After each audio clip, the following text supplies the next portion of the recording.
All right, good afternoon. My name is Noam Gilboard, and welcome to today's JCRC webinar on Iranian threats to the United States and Israel. I introduced myself the wrong way, so my name is Noam Gilboard, and I serve as the Chief Operating Officer and Director of Israel and International Affairs at the Jewish Community Relations Council of New York, and I'll be moderating today's amazing program. The program has been organized by JCRC's Commission on Israel and International Affairs, which works to ensure broad support for Israel amongst New Yorkers, for Israel as a national home for the Jewish people and as a democratic state. We do this by, one, bringing community leaders and elected officials to Israel and the West Bank in engaging and meaningful fact-finding trips. Two, by fostering meaningful dialogue among New Yorkers on Israel and the Israeli-Palestinian conflict. Three, by acting as a key resource to public officials and diverse community leaders in our city. And four, by combating local attempts to delegitimize Israel. Now, today, we are examining the threats that Iran poses to the United States and Israel, the ways in which Iran has become increasingly aggressive in recent years, and what the American people need to know about the factors complicating negotiations as the Biden-Harris administration seeks to enter the US into a second nuclear agreement with Iran, which may not be the right information anymore as of the news from Bob Menendez and the kidnapping that we've heard about in the last 24 hours. Now, joining us today are two of the most prominent experts on this subject, Sarit Zahavi and Ilan Goldenberg.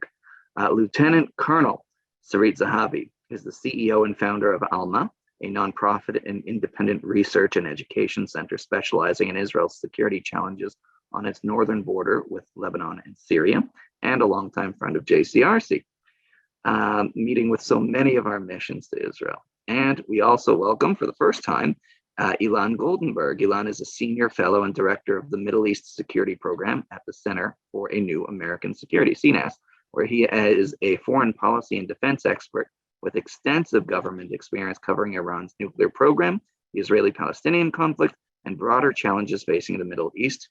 Sarit and Ilan, thank you for joining us today. Thanks for having us. You're welcome, our pleasure. The first question, I'm going to throw it out to Ilan, is just general about the Iranian threat. So what are the threats that Iran is posing to the United States? And what are the activities that are putting the US and Israel directly at risk? I know Ilan's going to take the US side, Sarit's going to take the Israeli side, but this is the initial framing question. Sure, and thanks, Noam, for having me, and for JCRC for hosting this, and also great to be here with Sarit as well. Somebody who I respect and have learned a lot from, like traveling on the border between Lebanon, Syria, and Israel, or just a little over a year ago, before all of us, everything was shut down for a while. So great to be with all of you.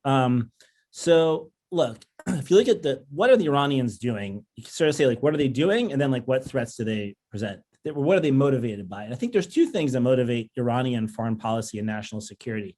The first is purely defensive, which is, they have their own experiences. They want to deter others from attacking them. They have a long history of conflict with their neighbors, including like Iraq in the 80s. And so that part is understandable, right? And also, frankly, a long negative history with the United States that goes back to, really to 1953. So that part is understandable. What is less understandable is also a more offensive sort of part of their strategy, motivated by, a desire to sort of be a regional leader and hegemon, a desire to sort of punch at a higher weight than they have traditionally, and also to sort of push some of the ideology of the Islamic Republic. So it's really like both those things together are what drive their foreign policy. And we see this sort of present itself in three major challenges from an American perspective.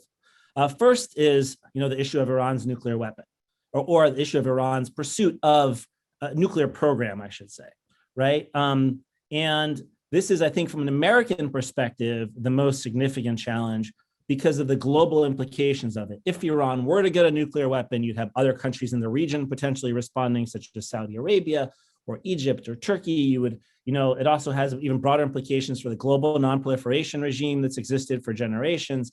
And so this is the one why you hear Americans often start by talking about the nuclear program. And by the way, if Iran had a nuclear weapon, a lot of the other things it does in the region would be more, it would be have more freedom of action to act in those ways too, if it could use that nuclear weapon to threaten other countries and therefore support proxy groups, do other things.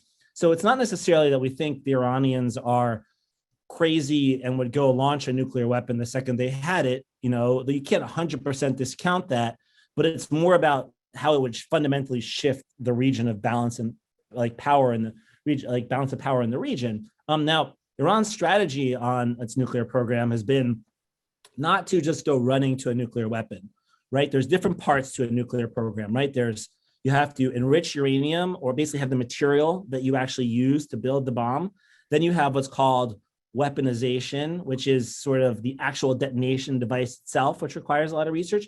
And then there's a delivery vehicle, which is like a missile or an airplane or however you're going to do that, right? And so the Iranian approach has kind of been to move out in all these different directions, try to kind of move forward while trying to avoid getting sort of entirely isolated and have the world come down on them internationally, either militarily or otherwise. And so, the biggest part has been, you hear about centrifuges and enrichment and all those things. What they've been doing is trying to build out a capacity where they can ultimately enrich uranium that then they put into a bomb that then they can put on a missile, right?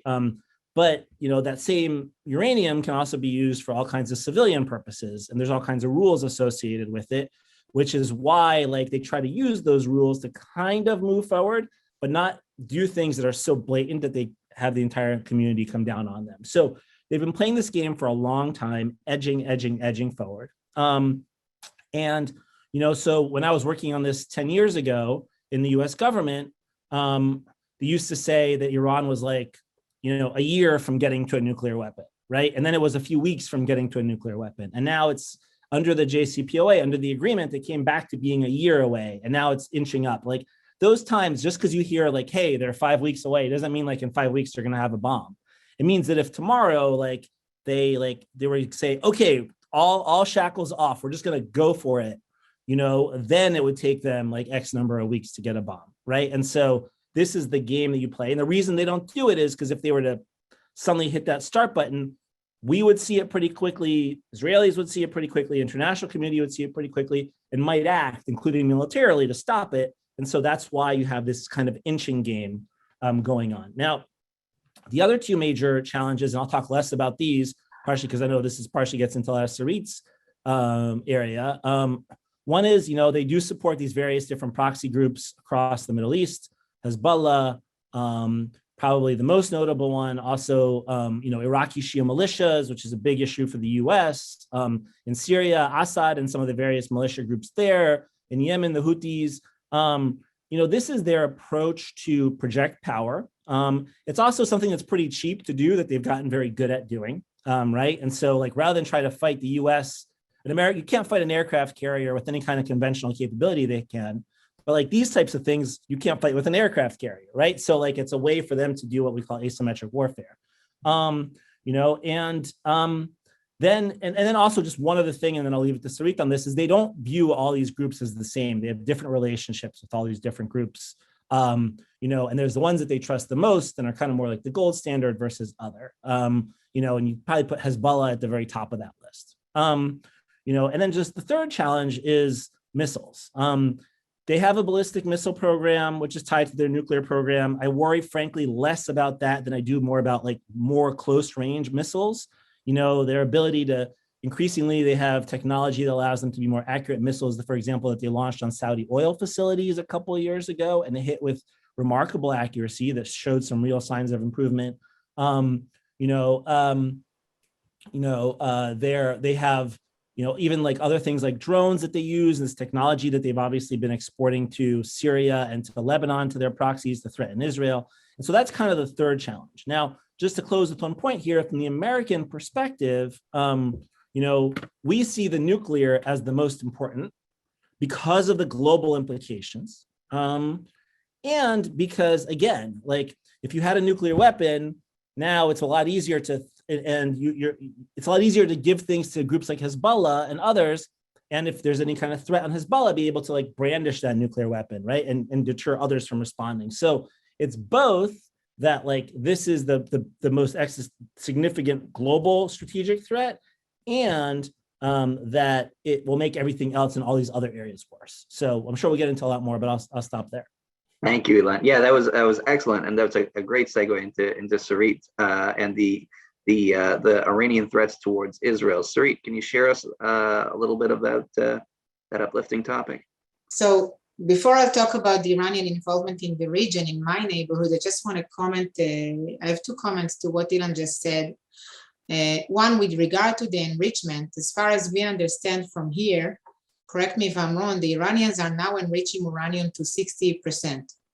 This is not for any civilian purposes. This is a slippery road towards the military goal. It's very clear. Nobody needs uranium in 60% enrichment for civilian purposes, as far as I understand, unless I'm wrong. My second comment, I just want to stress on something you said, which is the values of the Islamic Revolution. And I think this is something that many people in the West are not aware of. The set of values of the Ayatollahs in Iran is completely different than the set of values we are living in, believing in democracy, human rights, etc. And in the Ayatollah's point of view, and I'm not saying the Iranian point of view because it's not about the Iranian people, the Ayatollah's point of view is that the United States is the big devil and Israel is the small devil. And this perception that is part of a set of a radical Shiite set of values that we call them the Islamic Revolution is crucial to understand their policy. And their policy in the region with the nuclear issue derives from the set of values of this Islamic Revolution that says that religion and state should be one, that people should live by the rules of religion, which are very specific rules by radical Shiite interpretation of Islam, not all interpretations of Islam, of course. So it was very important for me to emphasize that because sometimes I'm being asked, are you sure the Iranians are serious that they want to destroy the state of Israel? And the answer is yes, but not necessarily tomorrow. They understand that they need the process, that they need to create the right terms. And part of this is maybe a Cold War, like developing a nuclear weapon and then creating a Cold War in the Middle East, is a part, another phase in the way for the destruction of the state of Israel. It doesn't necessarily mean that they're going to do that tomorrow. No doubt that what had happened in the Middle East in the past decade strengthened the Iranian presence in our neighborhood. And today we in Israel feel that we had become the Western front with Iran. We have Hezbollah that Ilan mentioned, which is the main proxy of Iran on our borders, and Lebanese and Syrian border. And we have the capabilities that you mentioned, and I want to drill down in few minutes, only a few minutes, to use some maps and to drill down to what I've just said. First, how does it done? Okay, how do you transfer ammunition? You can do it by sea, you can do it by air, you can do it by land. Since the Iranians gained control over many areas in Syria, thanks to their alliance with the Syrian government, since Iraq is collapsing and they took advantage of building militias in Iraq that are loyal to the Iranians, they created also a land corridor. This is the land corridor, all these green routes in my map. And you can see that somewhere in some of the cases, they are becoming red. The areas where they are becoming red are areas that it's a little bit more difficult for the Iranians to transfer the ammunition, whether it's because of the Kurds in the north, ISIS in the middle, and the American presence in the south. But none of these routes is completely closed. There are smuggles, either of ammunition, soldiers, or drugs that go through all the way to Syria and also into Lebanon in Tehran. If I'm getting to drill down to my borders, to Syrian border, what Ilan, when we went together to the northern border, I don't remember whether we visited the Golan Heights, but there was war in the Golan Heights back then between the rebels and the government, and then the government won. And when the government won on our area, it's actually the winning of the Iranians and its proxies. And today, the reality that we are facing on the other side of the border is a reality that Iran has established mercenary local militias that are subordinate to the IRGC, and also 2 units of Hezbollah that are based at the same area, whether it's Lebanese Hezbollah commanders that are training and exercising Syrian commanders that redeployed in the region, or local Syrians that are subordinate to Hezbollah and being trained to carry out terrorist attacks against Israel, and did so a few times in the past few years. I just, many times I'm being asked, okay, so what's the problem? You can just attack them. You're doing so in Mabam, in the campaign between the wars. You're doing that in Syria quite a lot. Why not attack Hezbollah in Lebanon that holds about 150,000 rockets targeting Israel to various ranges, probably including the accurate rockets. This is a map of only what Alma had found from open sources of specific sites, missile sites in Beirut. And of course, there are thousands more missile sites in populated areas in Lebanon, in general, South Lebanon, Bekaa Valley, mainly Shiite areas in Lebanon. And these are very populated areas, and the issue of human shield is very important in this respect in our capability to defend ourselves.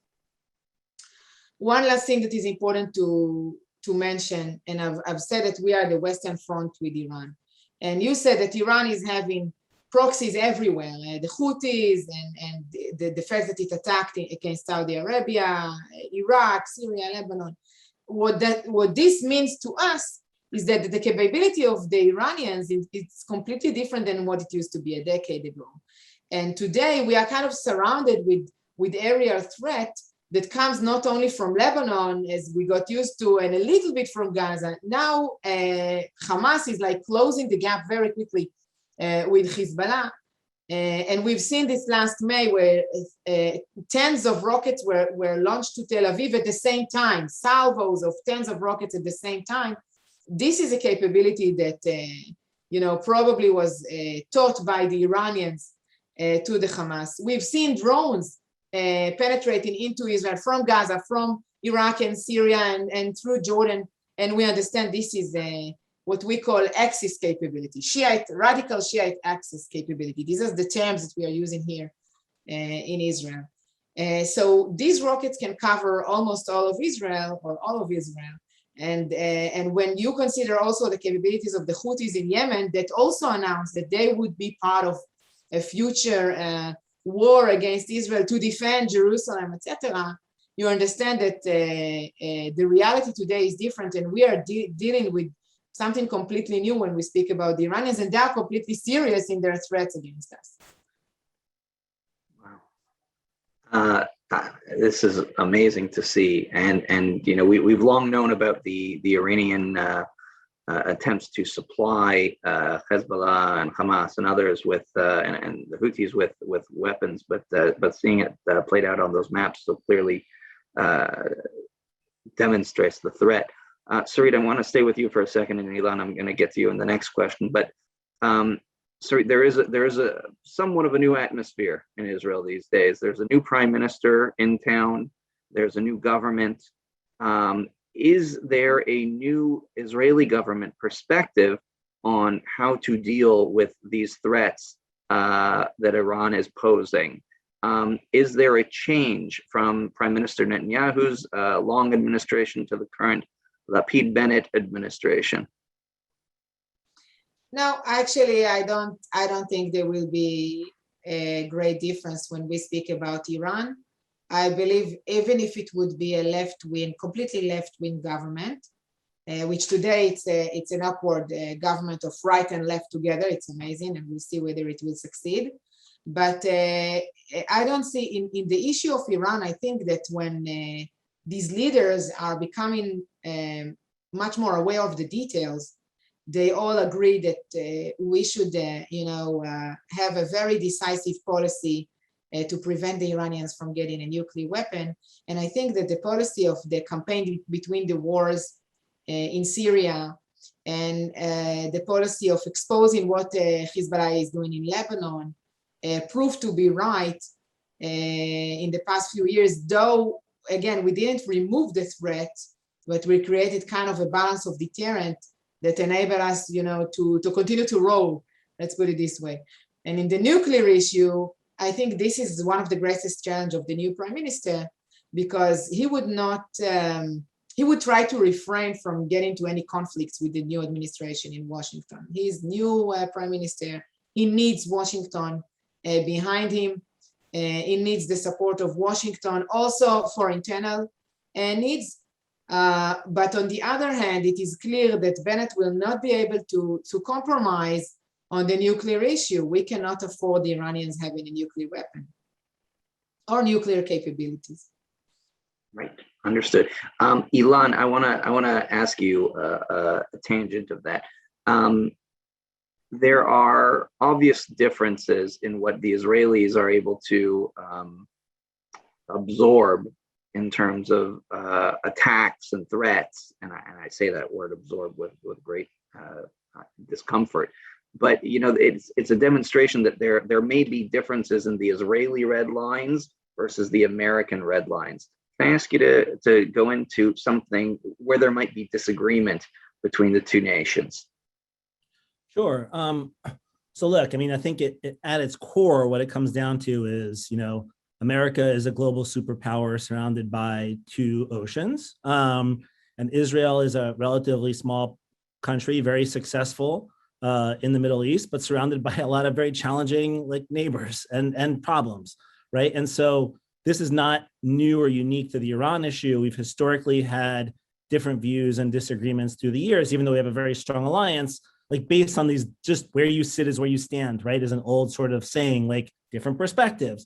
And I think traditionally what we try and do is when it works well, then the US and Israel are able to sit down together and devise strategies together and exchange ideas and learn from each other. And the US can also, whether it's diplomatic support, military support, in other words, sometimes provide reassurance and support that allows Israel to have more flexibility than it would otherwise. And those are some of the ways that you deal with the challenges.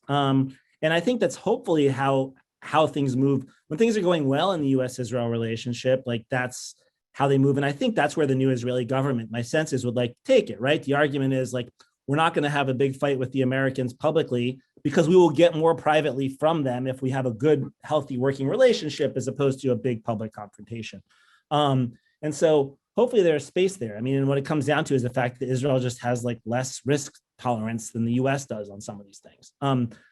So I will say right now, the biggest sort of difference is whether or not you support, a return to, the JCPOA or not, right? The Biden administration has said it would like to go back to the Iran nuclear agreement.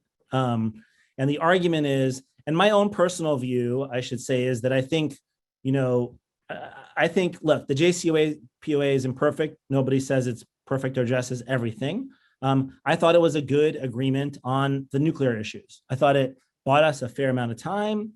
I thought it, and it significantly restrained Iran's nuclear program. And to the years that we were in it, Iran was a clear year away from the nuclear agreement, from a nuclear weapon if it were to start running towards one. And we had very, very invasive inspections regime, even though, of course, it had some weaknesses, like the fact that it didn't address all the other issues that we were talking about, and it didn't address the missile issue. So those are, legitimate sort of concerns. And so what the Biden administration has said is we are going to go back to the nuclear agreement if we can.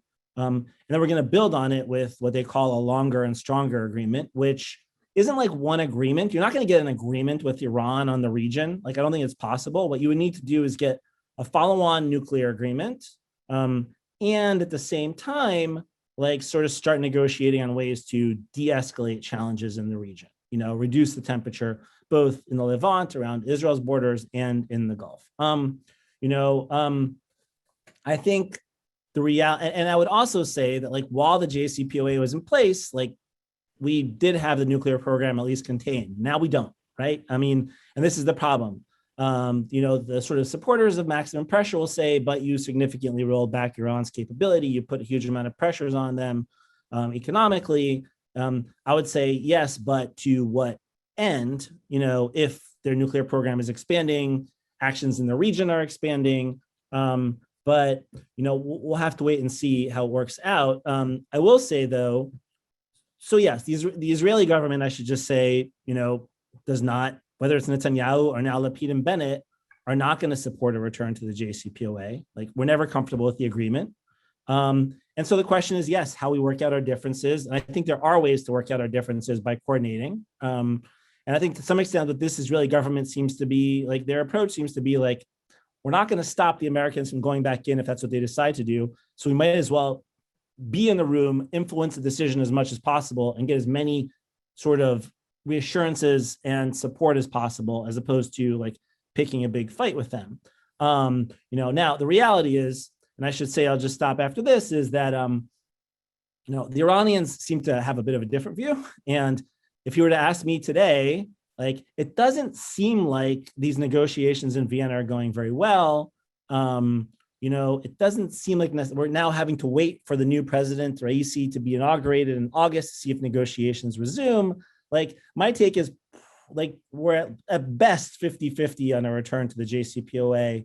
It might even be less than that at this point, in which case we'll have to shift to a different strategy, which I think, unfortunately, will be quite bad for U.S. interests, because we'll soon start running into some serious challenges in terms of Iran's nuclear program. And if you were to ask me, bad for Israeli interests for the same reason, although I think many Israelis would have a different view of it. But I mean, the good news there, at least from the U.S.-Israel relationship, is that like it will mean a lot less headaches, frankly, in the U.S.-Israel relationship on this issue. So that's like the silver lining, if that's where we end up going. Silver lining. I hope we don't get to that place. I think, Sarit, you agree. Sarit, I want to ask you about that U.S.-Israel relationship on this front. One of the things we're hearing here in New York and around the country is an attack, I would say, or a questioning of U.S. military aid to Israel. What it's all about. How is it used? How is it helpful? So just, thinking about the Iranian threats and their proxy threats to Israel, the U.S. military aid, how does that help contain Iran? No, before answering your question, I again must comment on what Ilan said, because from here things looks a little bit different. And I will try to reflect the Iranian way of thinking. And the Iranians are very patient, okay? Long processes are fine. It's not a problem to freeze the nuclear program and meanwhile go forward with all the others that you've mentioned: human rights, supporting the proxies, and the missiles program. And I think this is what they thought they could do with the JCPOA. Okay, let's have a deal. If the West want a deal, they are putting a lot of pressure to have a deal. There were sanctions. Okay, let's get the sanction canceled. What is the problem with this approach? A few things. First, they are the artists of negotiation. And if the sanctions are practically canceled, meaning there may be sanctions, but they are not enforced, and this was the situation. Okay, you know what? I'm not sure about it. I will not say that. You know what? I received different indications about it, contradicted indications about it. But as long as the sanctions are not comprehensively enforced, because you do have sanctions on nuclear issues, on other issues, but you don't have sanctions on nuclear issues, and whether you can actually separate these or not. And there are many, many questions for experts about that. Okay, let's negotiate. Why not? Let's negotiate. And meanwhile, we can have business with the Chinese and with the Russians and get into Lebanon. And meanwhile, we just negotiate and to enrich to 60% and maybe more than 60%. Negotiations is great for the Iranians. What's the problem? We can nominate a very strong president like Raisi that is not going to change the Iranian policy whatsoever. He's just going to send a very strong and frightening message to the Americans. Look, we are not nominating, and this is a nomination. These are not democratic elections. Nobody should be mistaken about Iran. they were not nominating a joker like Rouhani with all his smilings and moderate approach. They nominated Raisi not because changing of policy, just because changing of message. And the message is now much stronger. We would do whatever we want. We want all the sanctions to be canceled. This was their policy from day one, 2015, when the Khamenei responded to the signature of the JCPOA. He said, in my point of view, all sanctions should be lifted. This is the JCPOA in the Iranian point of view. Now, as for the JCPOA itself, the problems we had seen in this deal, other than the fact that it dealt only with the nuclear issue, we had seen two more problems. One is the inspection. There was no inspection, and again, Ilan, correct me if I'm wrong, because I know this deal had quite a lot of pages there.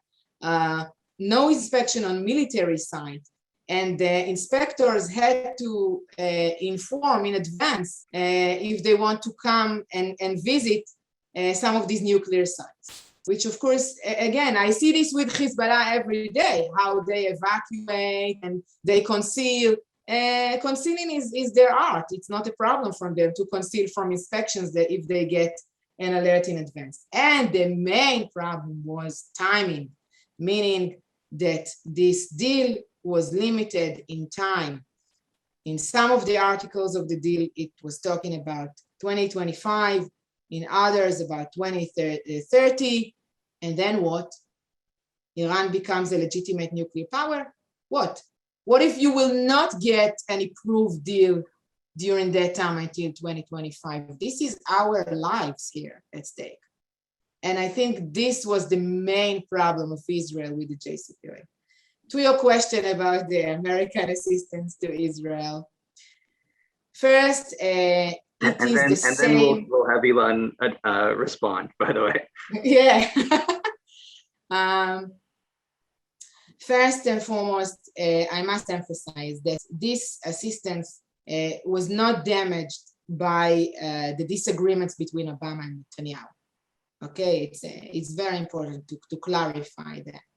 Every army personnel you would speak with would tell you we didn't feel any conflicts with the American army. We continued the collaboration with the Americans. The American assistance, before everything, is crucial to our defense. Iron Dome missiles that intercept Hamas and Hezbollah missiles are highly expensive. It's about $50,000 to each missile. Make the calculation. Iron Dome had a success of 90% in the last operation in Gaza. More than 4,000 rockets were launched to Israel. Not all of them were intercepted because many of them landed in open areas, but probably at least a few hundreds. That's a lot of money, that's a lot of missiles, and we do need this assistance. Moreover, there is an intelligence cooperation, there is a technological cooperation in developing the systems of air defense and other systems, and this is highly important for our capability to defend ourselves. And last but not least is the issue of, as I mentioned before, human shield. The fact that Israel in Gaza killed 200 Palestinians, which every life counts, no doubt about that, but it's 200 and not 2,000, because Hamas wanted it to be 2,000. We shouldn't be mistaken. And the reason it's 200 and not 2,000, it's because we could have accurate technologies to hit very specifically the buildings and the infrastructures that we wanted to hit, and that way actually defend not only Israelis, but also the Gazians. Thank you. Ilan, I know you've wanted to speak. Go ahead. Oh, and first, I agree completely with Sarit and everything she just described on the security assistance and the closeness and importance of it. So that's a really beneficial sort of part of the U.S.-Israel relationship, and it's mutually beneficial because we learn from each other. That was always my experience when I was at the Pentagon. Israel is one of those few partners that not only do you support, but you also have a real genuine, brings technology, cutting edge thinking to all these challenges. And one of the few partners in the world that the US can kind of, if the Israelis are like, well, we're going to go do this, and the Americans can be like, fine, you go do that, and it'll work out, and we kind of know because of the effectiveness of the IDF. on the nuclear, sort of the critiques of the nuclear deal. So look, I take actually a very different view on the inspections question versus the versus the sunsets question. On the inspections question, like I never accepted this critique. I really think that the JCPOA provides the single most robust inspections regime ever for any nuclear deal, like period, in the history of like non-proliferation agreements. So is it perfect?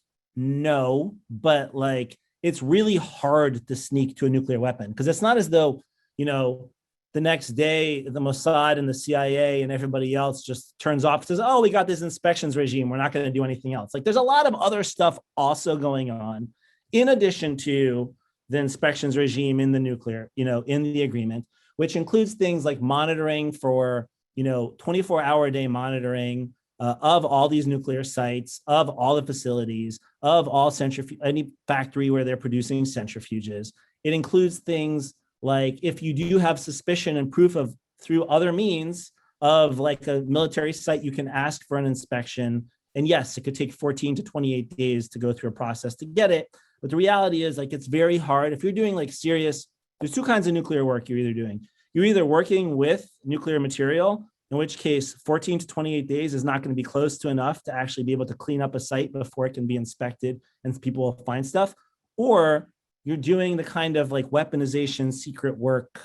And if you're doing like the kind of stuff that, you know, the Israelis found, that the Mossad found in the archive that they got out of Iran a couple of years ago, that stuff is so incredibly hard to find that no amount of inspections are going to find it.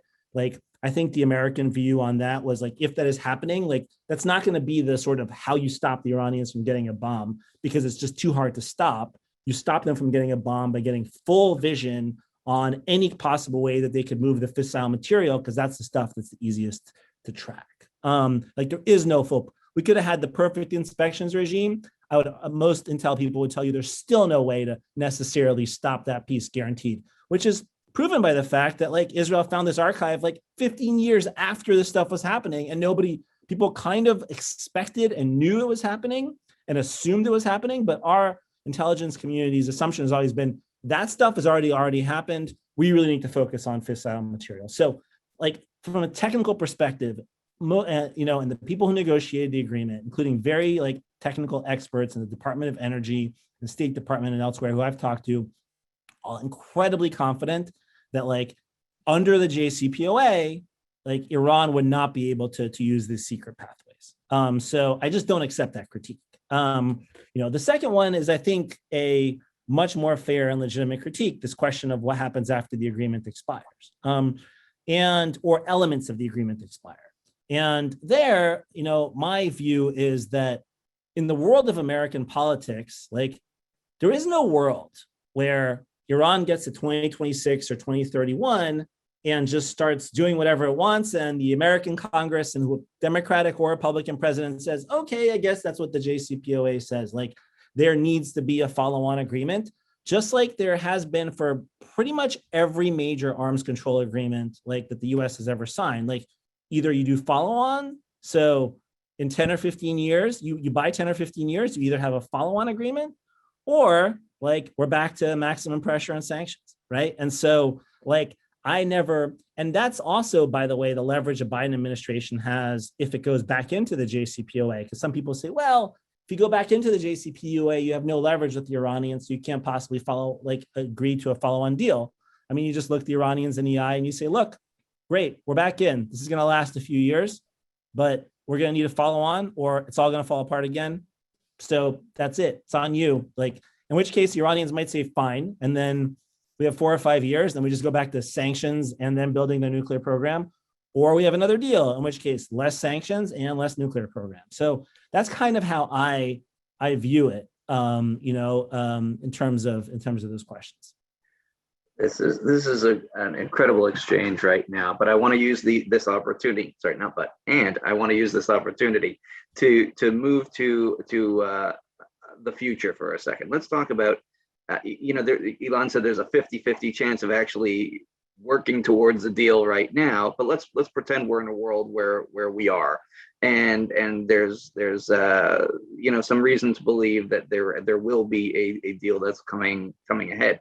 Let's talk about what that could look like. So as the administration approaches re-entering the JCPOA or negotiating something new with a follow-up agreement, like what are the key factors that our members of Congress and our defense officials and basically any public official in the United States, what do people have to know? What do people have to keep in mind as the factors that would be a successful deal? I'm going to start with Sarit actually, and then move to Ilan. So Sarit, from the Israeli perspective, what would success look like from let's call it a JCPOA 2.0? To make sure that the expire date is much longer than it is today, because 5 years are not enough. It took them more than a decade to reach the previous deal. That's first and foremost. Second, to make sure you're going to lift up the sanctions, you're going to cancel the sanctions. What will happen then with the Middle East? What will happen then with the influence of Iran in the Middle East? What will happen then with all the ammunition that the Iranians will now, if they cut any budget, I'm not sure they did, but if they cut any budget due to the sanctions with buying ammunition, what's next? What will happen now with Lebanon? If there is money and there is no problem to send the oil to Lebanon by the Iranians, what will happen to Lebanon? Is Hezbollah is going to bring Iranian oil to Lebanon? Do you understand what does that mean for the Lebanese? It means that we've lost Lebanon. There is no hope anymore. So signing the JCPOA must be one aspect out of many other that would deal with this issue of radical Shiite Islam and the Iranian involvement in the Middle East. Thank you, Ilan. Yeah, no, I agree with Sarit on this. It's once you're back in the agreement, and I honestly, I'm not like wedded to going back into the agreement or not. I do think you need some kind of deal on the nuclear issue to basically where there's some sanctions relieved for some containment to stop like a crisis from coming, right? So that could be a JCPOA. It could be something much less than a JCPOA, like a JCPOA minus, less sanctions relief for less nuclear.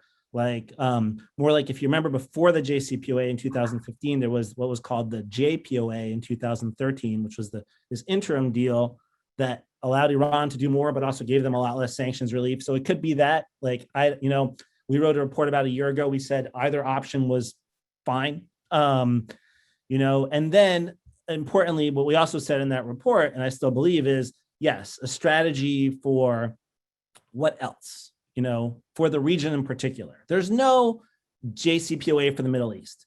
The US and Iran are not going to sit down and sign some document that like outlines you do this and we do that in like Syria and Lebanon. But can you look for places where two things? One, like places where you work with Israel and the US and the Gulf states and others to push back on the Iranians, say, for example, in Iraq, where the US where the US has started launching strikes at various Iranian supported proxy groups, much the way that Israel has in Syria. The US has only done a little bit, but you could see more of that. You can do that even while you're in a nuclear deal. Like it's okay to do both. It's okay to agree on something and do something that's in your national interest, but then also punch back elsewhere. So what is the US doing with Israel to address those kinds of things? And also, are there places where we can start to make diplomatic progress? Can Iran press the Houthis, for example, to de-escalate in Yemen to get towards an end of sort of ending the conflict there? Like, can we look for ways to reduce tension in the naval arena or get Iran to so you need to look at both. I think Sarit is right. You're not going to fundamentally change the Iranian approach. They have an interest in projecting power into the region. They have an ideology associated with that, but you can look to both find ways to deter, punch back, while at the same time cutting practical deals that reduce conflict, chances of conflict for everyone, and could kind of be in everyone's interest in some of these cases. Gotcha. So, let's talk about Iran's reluctance, or maybe not reluctance, but they don't seem to be running towards the negotiating table and hugging the American counterparts. What are some incentives that the United States or other international partners, I'm not sure Israel would be included in that category, that could incentivize Iran to come back to the negotiating table? Is it just about lifting sanctions, or are there other items? And the question is to me? Oh, sorry. Yes, you can have it too, Sarit, but it's the both of you. Probably my opinion would be quite the opposite of Ilan's, but in this specific question, again, I'm an Israeli. That's my point of view. If you want to have an excellent deal that would meet your interest in negotiation, you should come with very strong position, meaning don't never publicly overrule the military option. Put the gun on the table and keep it there during negotiations. Well, that is certainly an incentive. Ilan, what do you think? Yeah, I mean, look, I think right now the challenge with the Iranians is, well, first of all, I think the biggest challenge with the Iranians right now is that they're less focused on the JCPOA than they are on their own internal politics. And you have the Supreme Leader Ali Khamenei, who's kind of coming to the end of his life and is trying to line up internal succession. They've only had one succession in the history of the Islamic Republic. And so I actually think this election of Raisi, and I think Sarit is right, it wasn't really an election, it was more of a coronation, had less to do with the nuclear program, less to do with the United States, much more to do with like their own Khamenei setting up somebody like him and setting up forces like that have his worldview to succeed him and continue to run the country.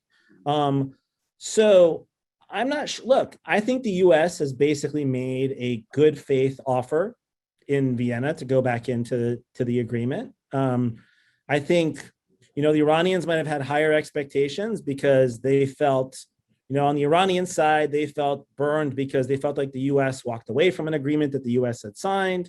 And, there's already so much little trust there. Plus you add their internal politics and the challenges there.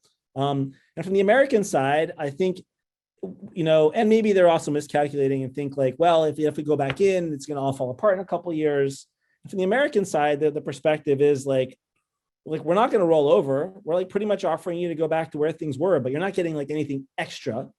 And it's not as though we're going to relieve all sanctions. We're going to relieve the sanctions associated with the JCPOA.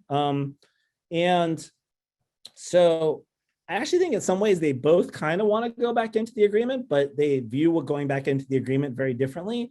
And that what might ultimately be what stands in the way. Or, at the end of the day, they do go back in and they sort of they negotiate on these things. But that's kind of where we are. I agree that you need to keep the challenge with negotiating, and this is what's really hard, right? And was really hard during the Trump administration too. You kind of need to do two things when you're negotiating. You want to have as much leverage and pressure on your opponent in a negotiation as possible.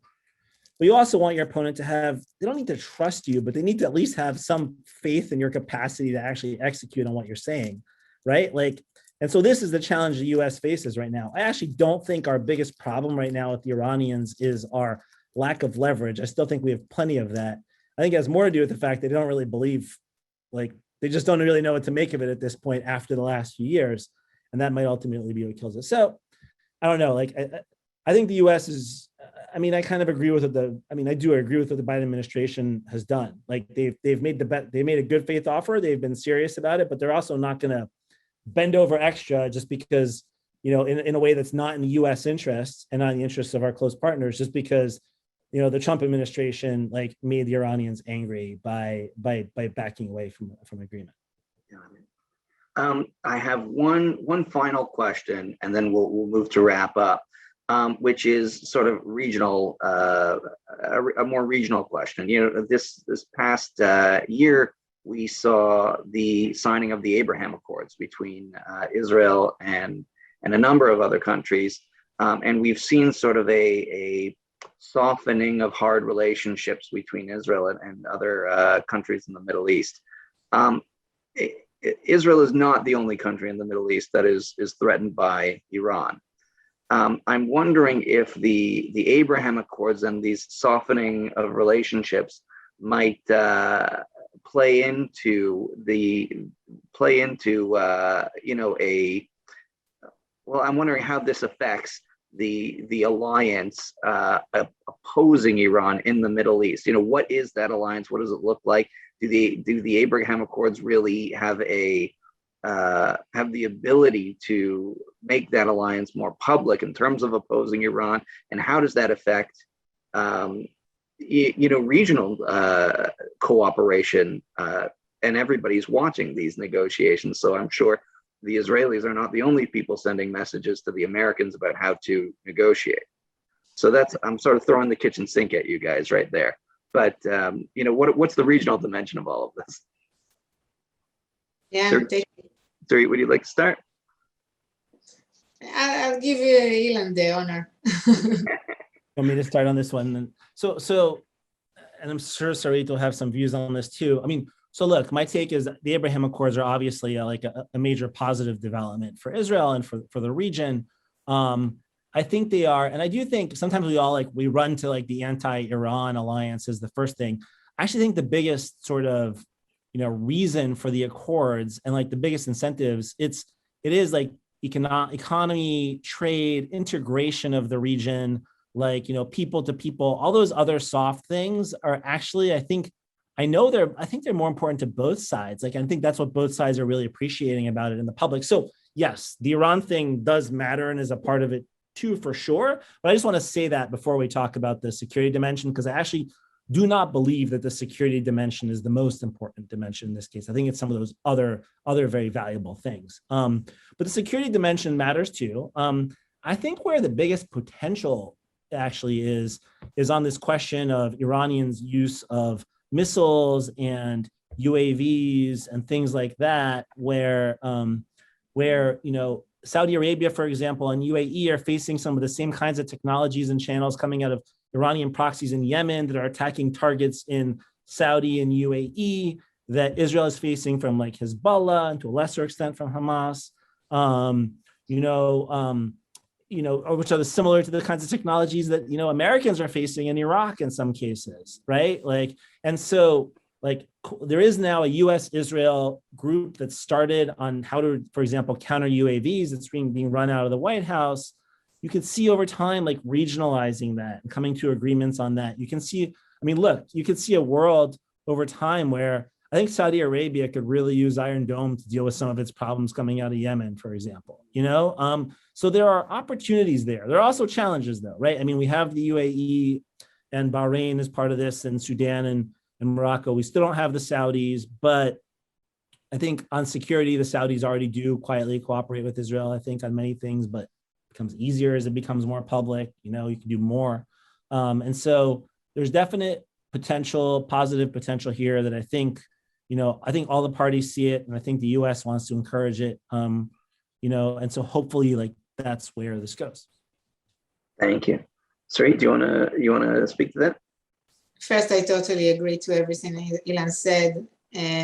These agreements are highly important when we speak about people to people, and when we speak about bottom up. When you get these people to people relations, you eventually get strategic achievements as well. Not only Israel UAE or Israel Bahrain, but in much wider circles, as you mentioned, Saudis and even Palestinians.